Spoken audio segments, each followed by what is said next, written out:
Hey, look at those bees.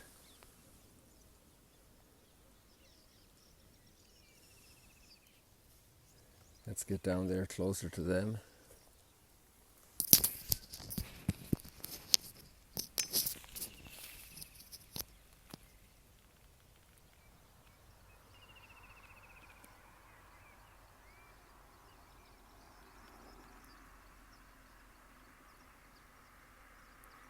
To be a bee and not a fly.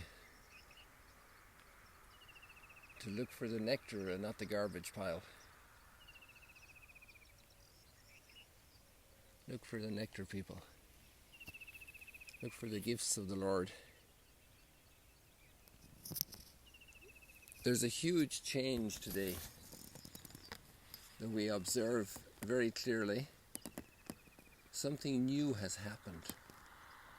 Something amazing, something big, something incredible.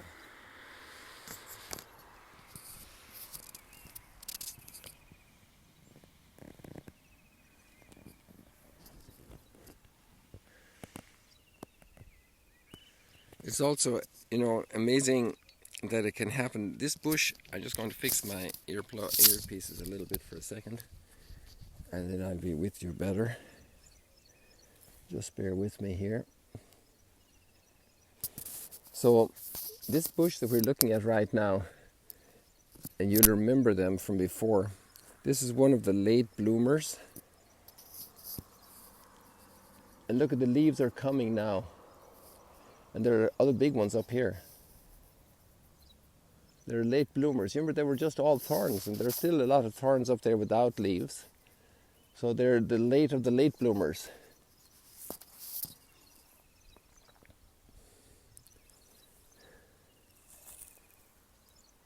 And this is all new growth. And it came very late, months after a lot of the other flowers. In fact, a lot of them are broken down right now. And their day is over almost. They have done their job. Their seed is mature. They've been fertilized, cross-fertilized by the bees. And their mission is accomplished.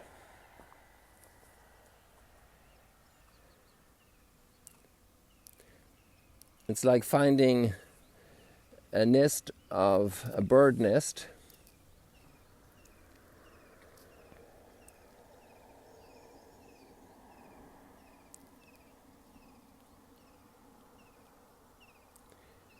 And the bird nest has some broken eggshells in it because the birds have flown.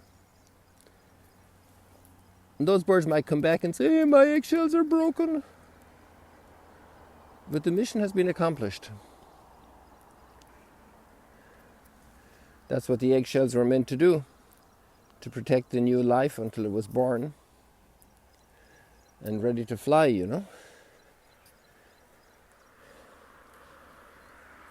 This is what we're doing in life.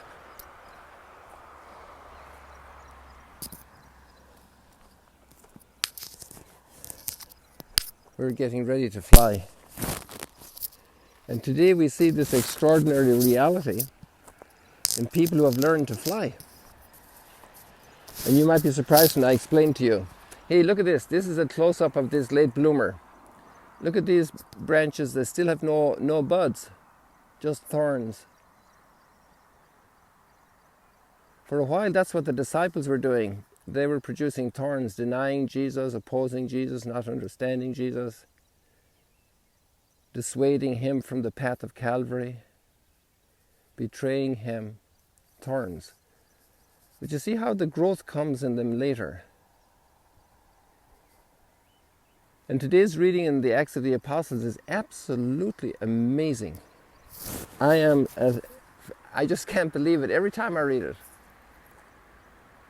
Every time.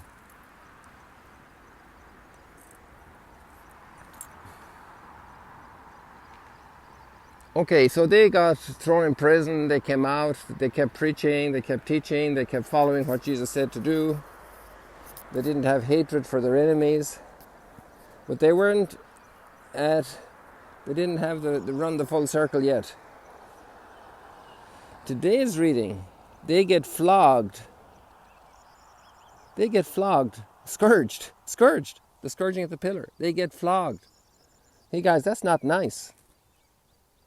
That saying that's not nice doesn't do it justice to this incredible injustice. In the classroom in Ireland back in the 1960s, our teachers had a cane.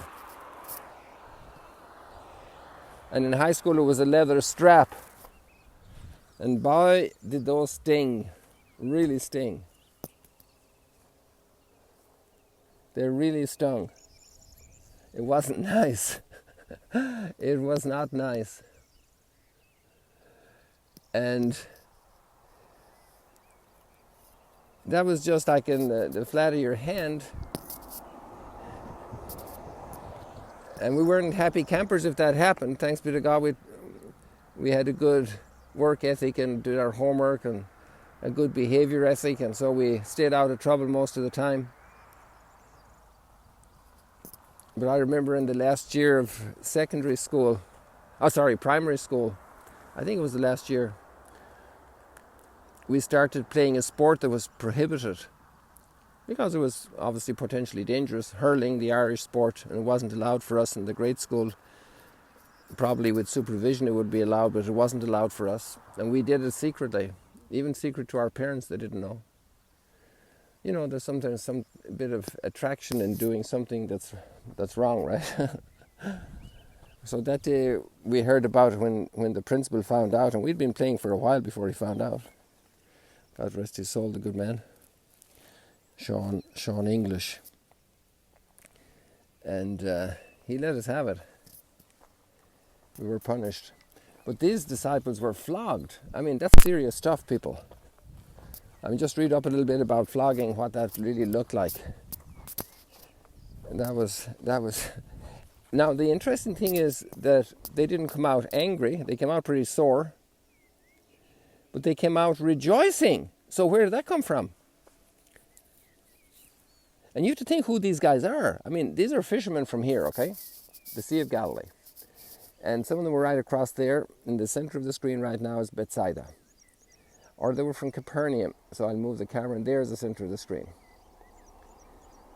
And then these guys were actually telling Jesus, please don't go forward with the crucifixion. That's not a good idea. Just get it out of your mind, Jesus. This isn't the way to be a Messiah. And these guys knew what a Messiah should be. He should kick off the Romans.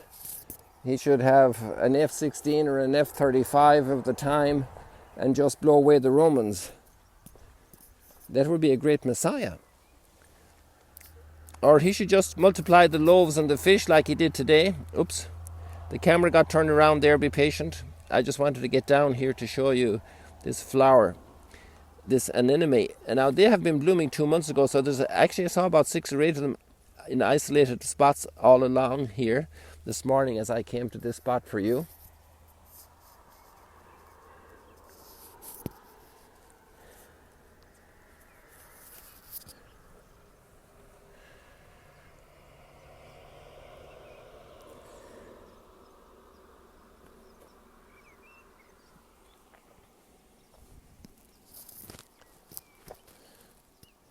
These guys are rejoicing that they're being flogged. For following the Messiah. What kind of a Messiah is this? And they're not just rejoicing, they're praising God and thanking God. And they're not just doing that, they're so exultant that they are elated to have been considered worthy to suffer for the name. That's a very interesting expression, by the way, for the name. In Hebrew, that is Hashem, which means the Almighty, the Creator. It's one of those expressions, typical expressions, which bring to our attention the reverence that the Jewish people have for the Almighty, the Creator. They don't say His name. And so that is applied to Jesus. They have been considered worthy to suffer for the name. You know, we're talking about something big here, guys. Something really big has happened that caused this change. These guys wouldn't change that easily. I think I was telling you there about last week sometime, there was a family here from Tel Aviv with a little baby, a small baby, so small that the mother could carry it on that strap apparatus in front of her chest. And the weight was probably hanging from her neck and her shoulders, the back of her neck and her shoulders of the little baby, little girl. And we were in the chapel of Jairus, the story of the little girl, his 12-year-old who was sick and died, and Jesus raised her, saying the words, Talitha kum. So as I just told the story so they could understand the artwork of the mosaic, this lady looked at me and she said, "Do you believe that?"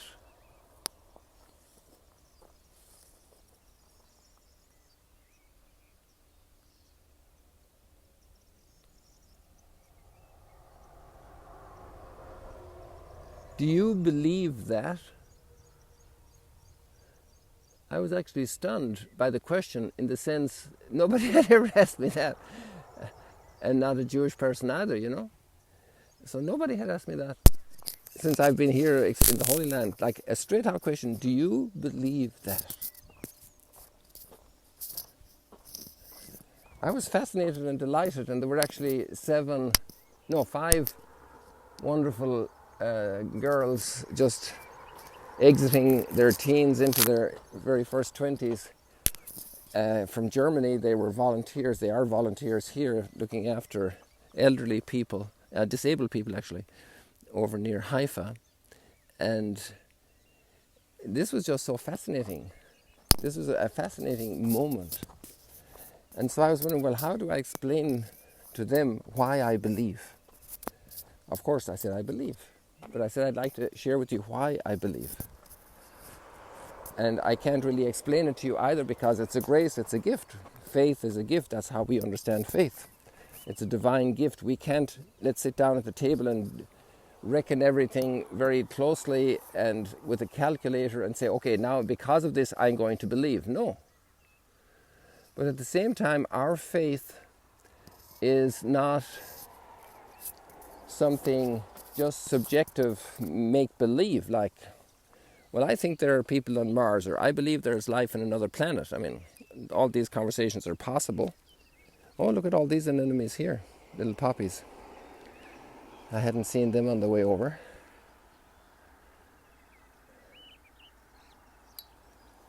And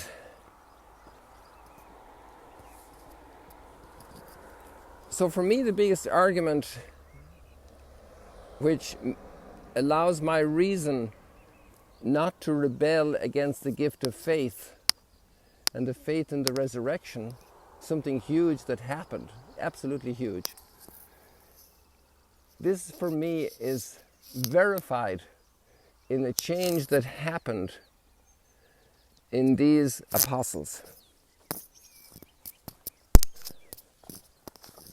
Like right now, let's say somebody comes with their magic wand here and waves the wand, and every single one of these little flowers that are going to be gone in no time, they all turn to real gold. Not just the color of gold, but they all become real gold. Gee whiz, I want that magic wand. You know, how much good we could do with all that resource. Well, the magic wand is the death and resurrection of Jesus. And these guys have changed from being opponents of a path of suffering as a messianic route to choosing the path of suffering, and not just choosing it, but rejoicing over it and considering themselves to be honored by being singled out by divine providence to follow a path of suffering. So these are more of our late bloomers. Look at how these leaves are so beautiful in the light. And these apostles are coming into full life. The capacity of the human heart to lay down their lives for others.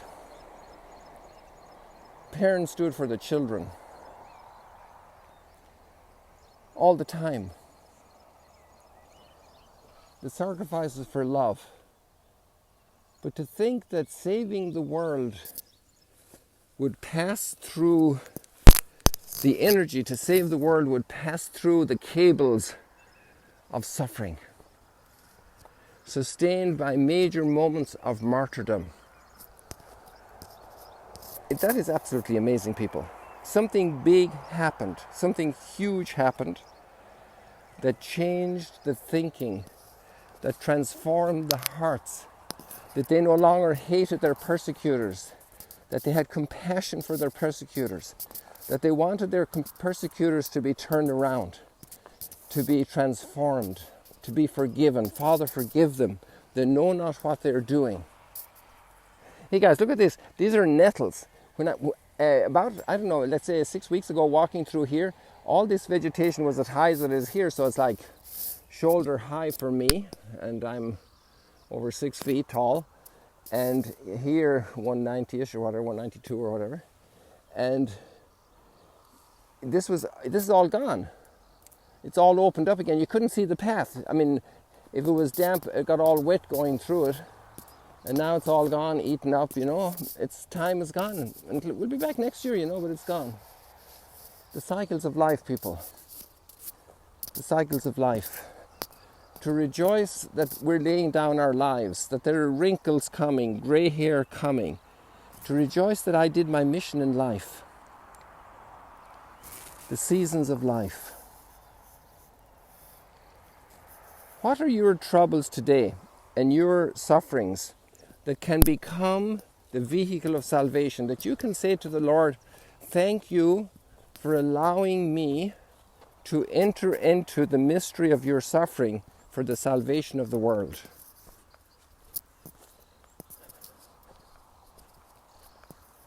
This is incredible stuff, people. This is salvation. This is one of the things about what Jesus did was he didn't ask us to escape suffering. He didn't show us a path to escape suffering. He found a way to transform us with our drops of blood falling in life, on the ground of life, on the pathways of the world, that all of that can be filled with the meaning, salvific meaning, saving meaning. Your headache, the loss of work, difficulties in relationships, all of this, none of it is wasted. Even one cold rejection, that can become a beautiful act of offering, of salvation, and it will be fruitful in many ways. There will be many fruits, many colors of flowers will blossom from our suffering. Tiny little ones like these little pink ones, and bigger ones like these yellow ones, and much bigger ones like these thistle blooms, and much bigger than that. We will be astonished at the meaning of our lives when we will get to see the whole picture. And it's amazing how these people are just scourged, like this is new for them, okay? And they are already rejoicing and feeling honored.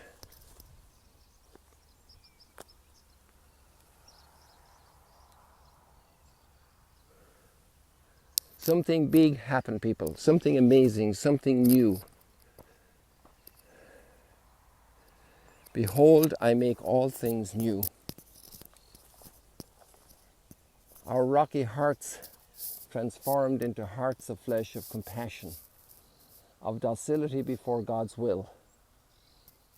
No longer rock hard, resisting God, but solid rock of faith, sustaining a world around us, a family, a business, friendships, relationships, solid rock faith.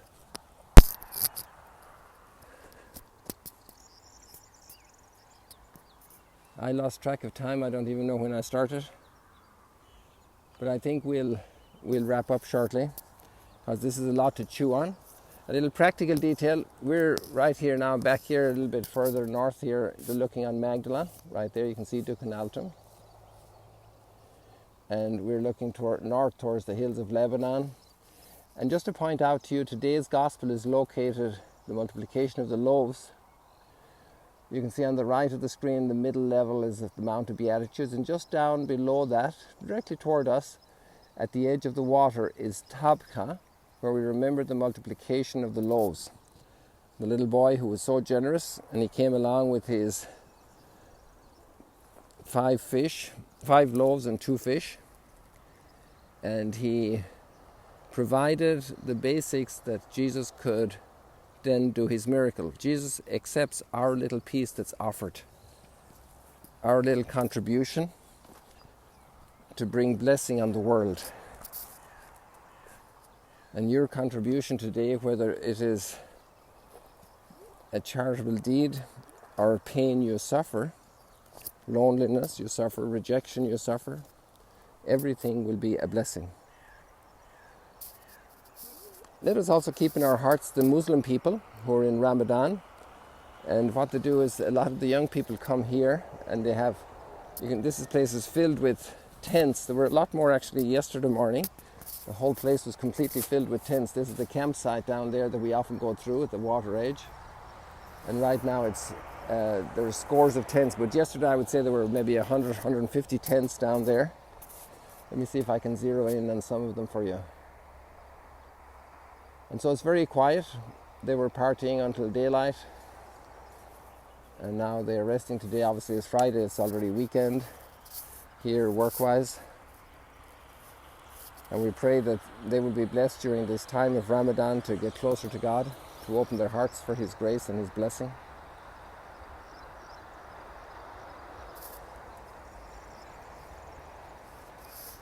God bless you people. See you later, alligator. It's good to have you here each morning in Galilee for sunrise.